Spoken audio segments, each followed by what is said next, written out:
Ladies and gentlemen, for ease of access, please ensure that your sunscreen is properly unpacked and stowed in your hotel room.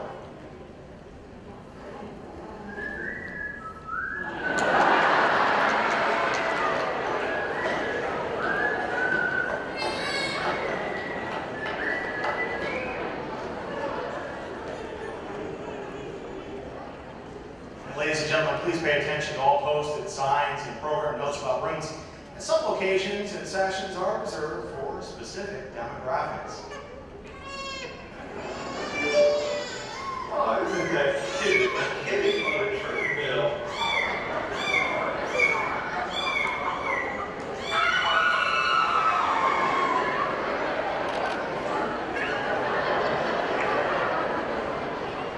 We'd like to extend a warm welcome to the newest members of our Ultra Platinum Club. If this is your first conference, ladies and gentlemen, well, welcome home. We know you have lots of options when choosing an albinism-themed conference. So we do thank you very much for choosing NOAA. So once again, ladies and gentlemen, sit back, relax, and enjoy the 2016 NOAA National Conference.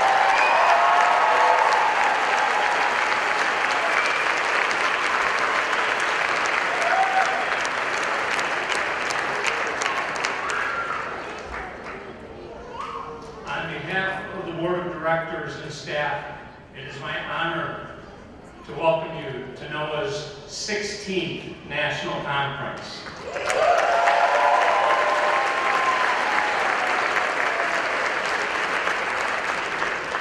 Little did Gloria and I know back in 2013 when we booked the conference that the conference hotel name would be prophetic. Wyndham Grand. Grand can mean the largest, or in slang, grand means 1,000. Well, this is NOAA's largest conference with over 1,000 people involved.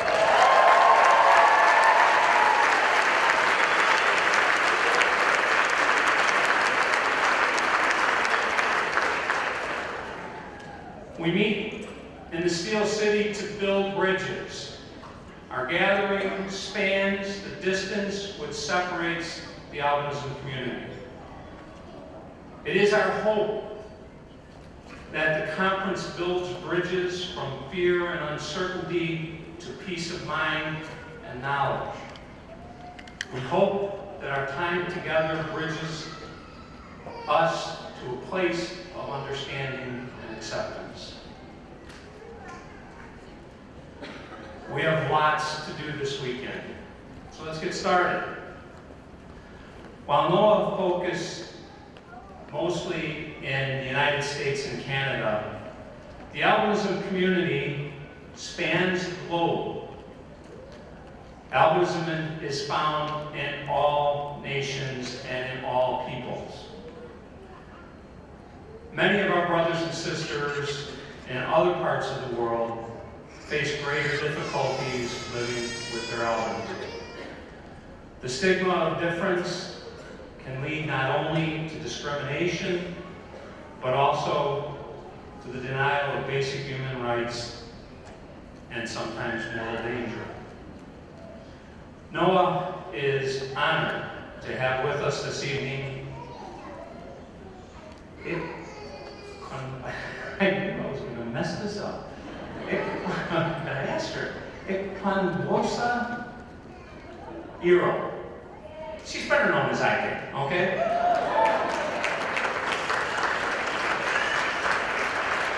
IK is the independent expert on the enjoyment of human rights by persons with albinism.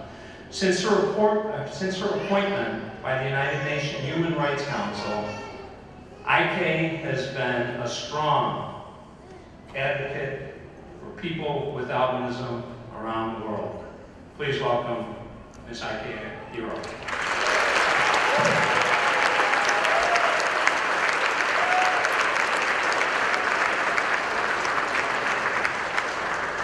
What's up, NOAA? Woo!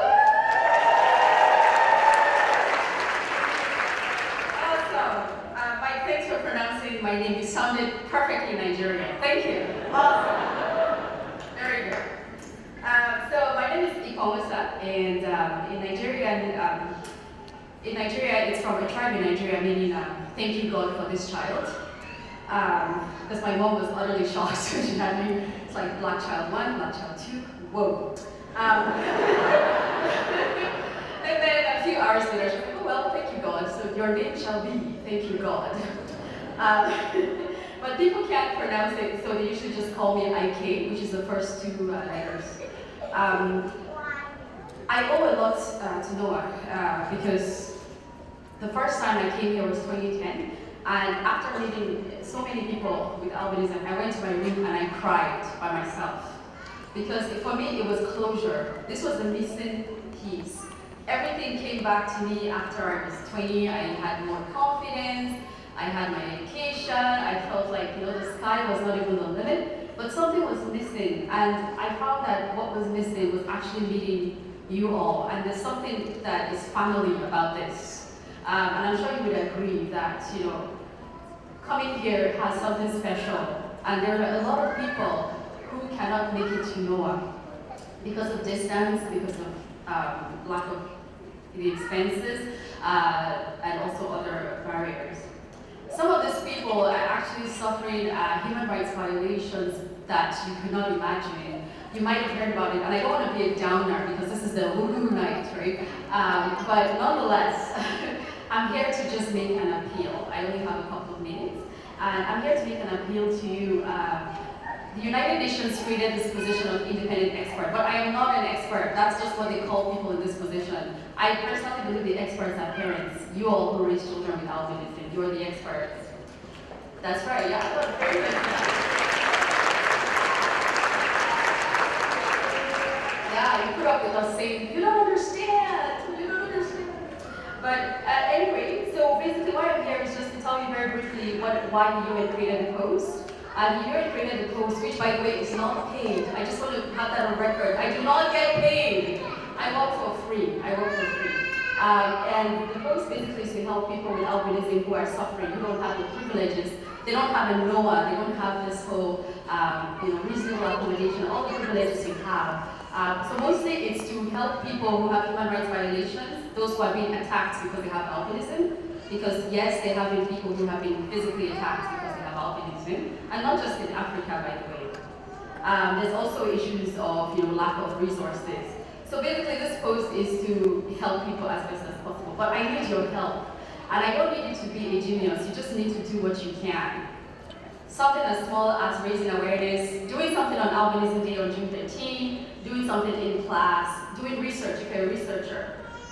I tell you, anything with albinism, even if it's ordinary, has extraordinary effects. Do you agree? Yeah.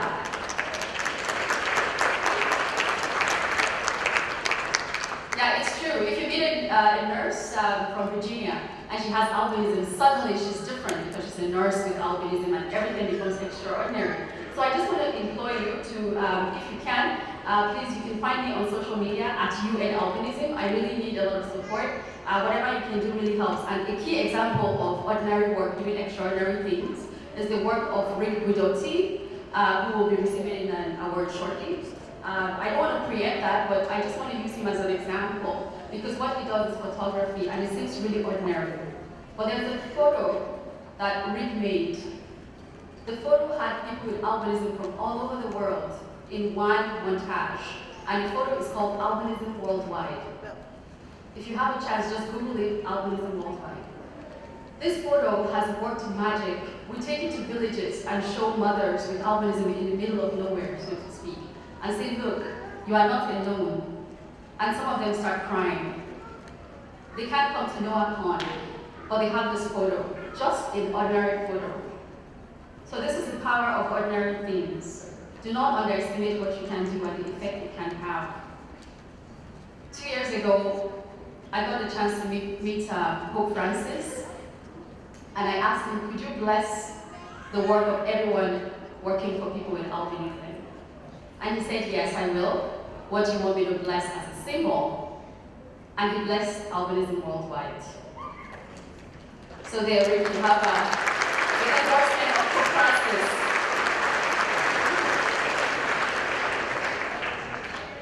So So now that I've run out of time, I just want to say thank you very much for listening. And please, whatever you can do, please let's talk. At least find me on social media. And know that your ordinary work can have extraordinary consequences. Do not underestimate yourself. Please build bridges outside of America. Build bridges worldwide, because you're blessing the lives of people with albinism who don't have what you have. Thank you very much.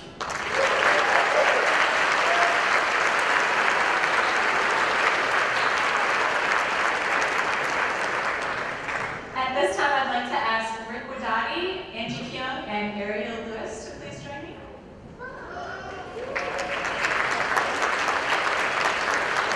Founders Awards are presented to individuals who demonstrate sustained leadership and service to NOAA over several years and who have made multiple significant tangible accomplishments.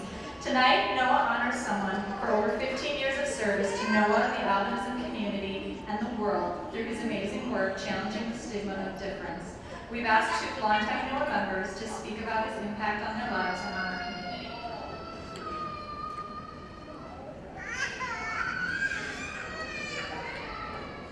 Hello, everyone.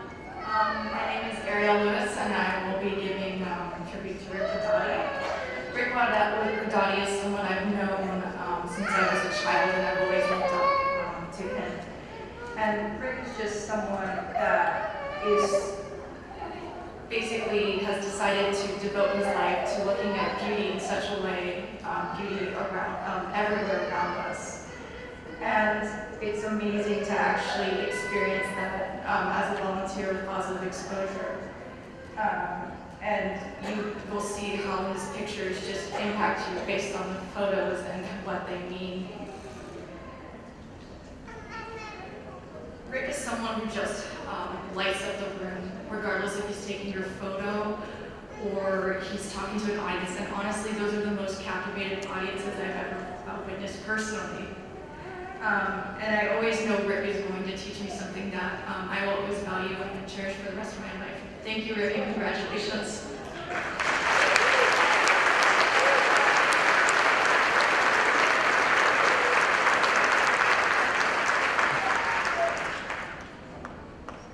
I was asked to say a few words about what Rick's work means to me as a parent and a mother of children with albinism. If you don't know, I have 2 young boys who both have albinism. They were diagnosed at birth. I began advocating for them before they could say the word advocate. They began advocating for themselves before they understood what that meant.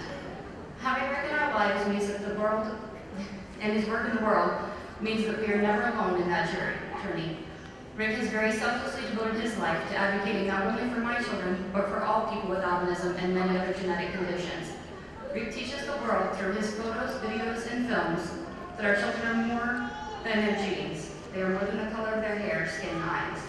He shows the world what we see as parents, that our children are beautiful, intelligent, smart, funny, active, happy people. I can't think of anyone more deserving of this award. Congratulations, Rick. Please stand.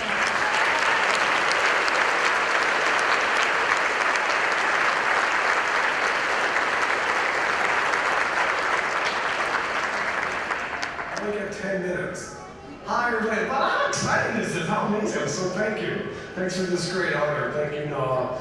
It's been an incredible journey for me for the last, since 1997, so it's almost 20 years that I'm working with the Noah community. Can you hear me okay? Does that sound okay? Yeah. So it's 20 years, almost 20 years. This is my 10th Noah conference, so it's really a thrill. There's so many familiar faces here in the audience and so many great friends and family here today, but I also see a lot of brand new faces as well. And I'm really excited to see that the Noah community is growing constantly and is getting stronger and stronger every day. And as a fashion photographer, before I started this project in positive exposure, I was told it was beautiful. I was told who the model of the moment was every day. I was shooting, or I was living in New York, but also in Paris and Milan, and working with magazines and great clients like YSL and Saint Laurent and Bazaar and Elle magazine. But I was always told it was beautiful. I was told who the model of the moment was, and that would change each season.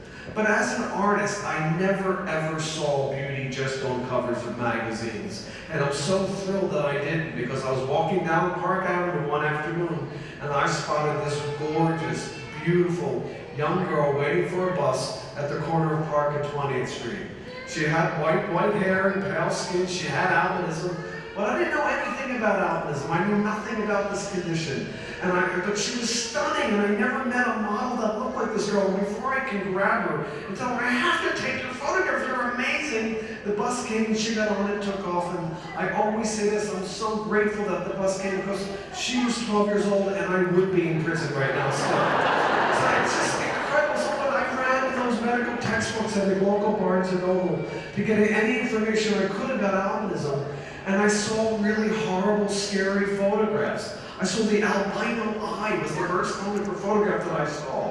This kid had beautiful blue eyes, and she didn't have this red eye. And then I saw all those negative movie references and scary photographs. And I knew at that moment something had to be done. If I needed to find images of this beautiful girl, and if I couldn't find them, I was going to create them. So very soon after a little talking and begging and talking to no one, trying to introduce myself and trying to plead with them to please work with me, they realized that their fears of exploitation were justified, but that they were willing to create this non-traditional partnership. There were such pioneers at that time because they formed this between a fashion photographer and a genetic support group. And together we created positive exposure to change the way the world sees difference, to change the way the world sees albinism, to see beauty in albinism. The very first girl that I photographed in my studio after we decided to make this partnership walked in. She was so beautiful, yet she walked in with her shoulders hunched and her head down, no eye contact, one-word answers, because of the teasing and the bullying, because of her difference. And she was so beautiful. I grabbed a mirror and I held it up to her and I said, look at yourself. You're magnificent. And this kid looked in the mirror and she saw that. And she went from this to that. And she exploded with a smile that literally lit up New York City. That kid needed to change the way she saw herself. Her community needed to change the way that they saw her. So she created at that very moment the philosophy that drives positive exposure every day, which is change how you see how you change. Thank you. So the Noah community has been so inspiring, so inspirational for me as an artist, but also as a humanitarian.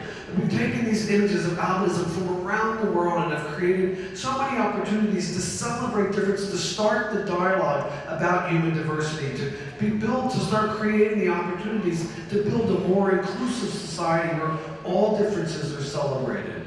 I'll be spending tomorrow, I have a presentation tomorrow. I'll be illustrating all the programs that we have now at Positive Exposure. We'll also show a film that our great friend Jane White there stars in from Kenya on beauty as well tomorrow at 1 o'clock. And I'll be here all week, all day tomorrow taking a billion photographs. So make sure you come and see me. Again, just so thrilled and so honored to be part of your community, of your family, because I feel very much like you're all my family now. So thank you so much. Thank you for this great honor. Thank you.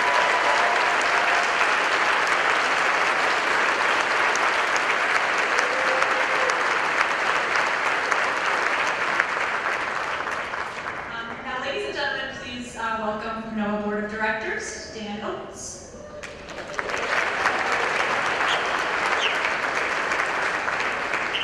Good evening, everyone. I'm glad you're all here. This is a fantastic crowd. One of the things I do, other than the NOAA Board of Directors, and a lot of you know this already, I am the face, the coordinator, whatever you want to call it, of Space Camp for Interested Visually Impaired Students. So we have a camp September 24th through September 29th in Huntsville, Alabama, where we get together about 200 children who are blind and visually impaired from all over the world, and we go through space camp. And we teach kids all about space science. We go scuba diving, we do the high ropes course, we learn to be an astronaut, we learn to be a Top Gun fighter pilot, and this year we're introducing a robotics program for the first time. Our program is, like I said earlier, September 24th through the 29th in Huntsville, Alabama. We're also starting a program this year, or renewing a program this year, for blind and visually impaired adults. I hear all the time that I'm too old for space camp. Well, I'm sorry, you're not too old. We've had 89-year-old congenitally blind adults go to space camp. So,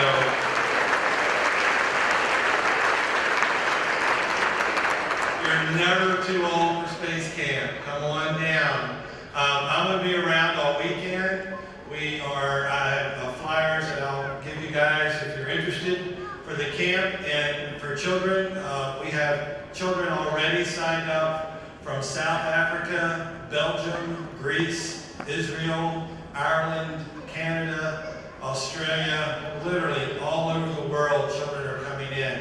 We get between 20 and 30 students with albinism each year to go along with all the other kids. So we are more than willing to have your child come, or if you want to come the weekend after the kids graduate, you can come to adult camp. We've already got 12 adults signed up for that.